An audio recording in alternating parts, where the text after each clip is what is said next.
t'es venu pour travailler?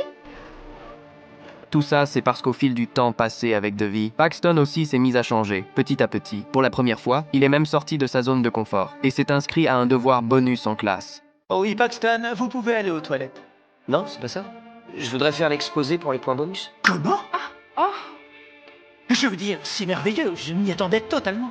Très vite, le jour de la présentation est arrivé. Devi, qui avait toujours été première de sa promo, avait complètement oublié ce devoir, à cause de ses disputes constantes avec sa mère ces derniers temps. Et au moment où elle se retrouvait dans la situation la plus gênante, Paxton s'est levé de lui-même pour la sortir de là. Personne ne s'attendait à ça. Paxton avait carrément invité son grand-père en classe. Il a laissé son grand-père raconter lui-même ce qu'il avait vécu aux États-Unis au siècle dernier. Oji-chan, quel est le souvenir le plus douloureux que tu puisses nous raconter? Je crois que c'est l'image de mon père. Il a eu le cœur brisé. C'était quelqu'un de fier. C'est certainement pour ça que je n'en ai jamais parlé jusqu'à aujourd'hui. Mais quand je vois mon petit-fils faire tous ses efforts pour avoir de meilleures notes, je me dois de faire la même chose.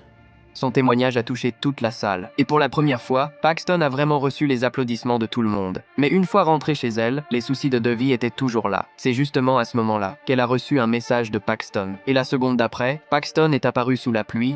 Paxton? T'es dans ma chambre, là? Écoute, je voulais juste te remercier pour ton aide. J'ai trouvé ça vraiment génial de faire quelque chose de bien en classe. Donc, t'es venu pour travailler? Non. Juste devant la fenêtre de sa maison. À cet instant, toute la fatigue et toute la peine que Devi avait accumulée ces derniers temps semblaient s'apaiser peu à peu grâce à Paxton. Mais alors qu'elle commençait tout juste à reprendre ses esprits, une mauvaise nouvelle est soudain arrivée derrière la porte.